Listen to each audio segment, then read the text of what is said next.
안녕하세요 여러분, 반갑습니다.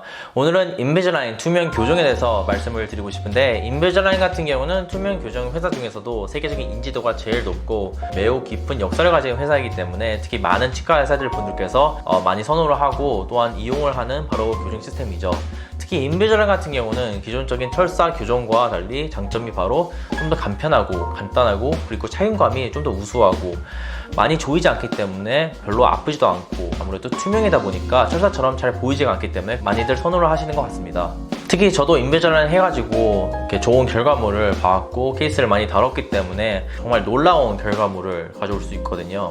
특히 요즘은 기술이 많이 발달됐기 때문에 기존 철사밖에 못하는 그런 케이스도 인비즈라인만 잘 활용하면 철사 못지않게 좋은 교정 결과를 낳을 수가 있거든요. 근데 제가 이렇게 영상을 찍게 된 이유는 제 주변 중에서도 인비즈라인 하신 분들이 몇 명 계셨는데, 그 중에서 중간에 포기하신 분들, 그리고 또는 한 장기적으로 한 3년에서 4년 이상 동안 계속 인비즈라인 했는데도 불구하고 아직까지도 완성이 되지 않은 그런 분들이 계셔가지고 제가 한 의문이 생겼어요. 왜냐면 보통 이 시스템을 잘 따르고 하면 정말 결과가 좋게 나올 수 있는데 왜 그럴까? 그래서 궁금해가지고 한번 물어봤는데 10중 8구 원인은 다 똑같더라고요. 바로 착용 시간이었습니다. 인비즈라인 같은 경우는 철사처럼 고정이 되어 있지 않기 때문에 이 착용 시간이 매우 중요해요. 이 착용 시간에 대해서 상담을 제대로 못 받으신 분들이 많이 계셨더라고요. 저도 놀랍게도. 사실 이 부분은 그 담당 치과의사가 제대로 얘기를 해줘야 되는데, 미리 이 인비즈라인 시작하기 전에. 근데 아직까지 그런 부분에 대해서 듣지 못하셔가지고 전혀 몰랐대요. 이 착용 시간에 대해서. 자기는 그냥 매일같이 한 6시간에서 8시간 정도만 착용하면 되는 줄 알고, 어떤 분들은 매일이 아닌 줄 알았대요.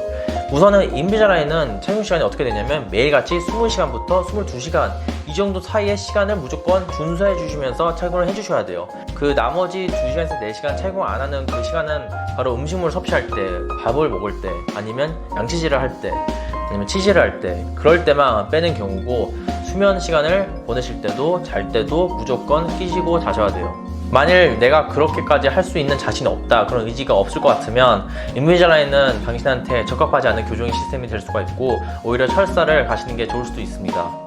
그래서 대부분 인비즈라인이 잘 안 된 케이스 같은 경우는 착용 시간을 제대로 준수하지 않았기 때문에, 그래서 제가 이렇게 괜히 책임을 떠넘기는 것처럼 말씀드릴 수 있겠지만, 사실 인비즈라인 같은 경우는 진짜로 환자의 몫이에요. 환자의 책임이고, 물론 중간 점검에 체크업을 하는 시간에 치과의사가 뭔가 수정이 필요하면 수정을 하고, 그리고 또 이제 잘 돼가고 있는지 그런 것을 다 확인하는 것은 치과의사의 몫이긴 한데, 그런데 대부분 80% 이상은 환자의 몫이라고 생각을 하시면 되죠. 왜냐면 24시간 동안 옆에서 치과의사가 계속 지켜볼 수는 없잖아요. 잘 착용하고 있는지.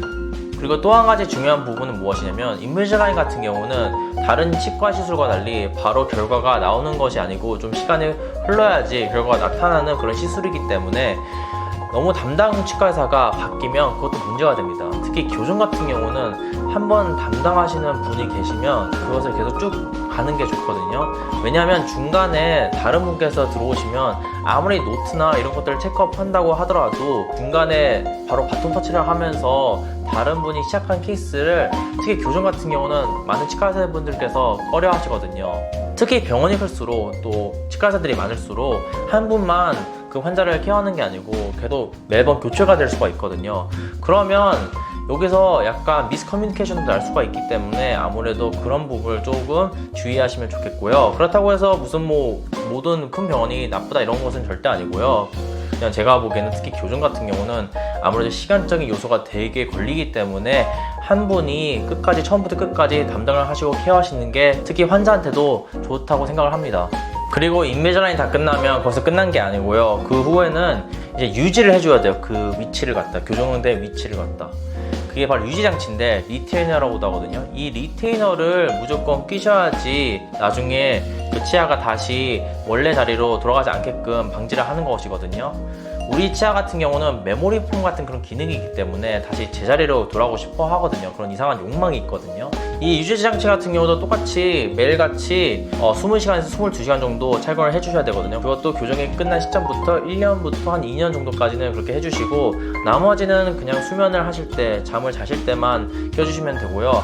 만약 안 그러면요, 나중에 교정이 됐던 그 부분 결과물들이 다시 원래대로 제자리로 좀 살짝 될 수 있기 때문에 교정은 사실은 한번 시작하면 끝까지 이 유지 장치로 죽을 때까지 껴셔야 되기 때문에 그런 본인의 목과 책임감이 정말 필요합니다. 아무튼 이렇게 인비저라인 간단하게 설명을 해드렸는데, 교정은 아무래도 시간적인 요소가 많이 있기 때문에 충분히 상담을 잘 하시고, 그리고 많은 이런 장단점과 그리고 노하우랑 사용법 그리고 착용 시간 이런 부분들을 잘 설명을 들으시고, 많은 분들께서 정말 간단하게 빠르게 교정을 하고 싶고 치아가 이쁘게 됐으면 하는 그런 욕심 저도 충분히 잘 압니다. 하지만 이 세상에는 마법이 없기 때문에 바로 일시적으로 될 수가 없고, 그리고 거기에서 본인의 책임도 있어야 되기 때문에 그 부분 꼭 명심하시고, 저는 또 다음의 영상에 좀 더 유익하고 또 좋은 정보로 찾아뵙겠습니다. 감사합니다. 그리고 구독과 좋아요 꼭 좀 부탁드립니다. 감사합니다.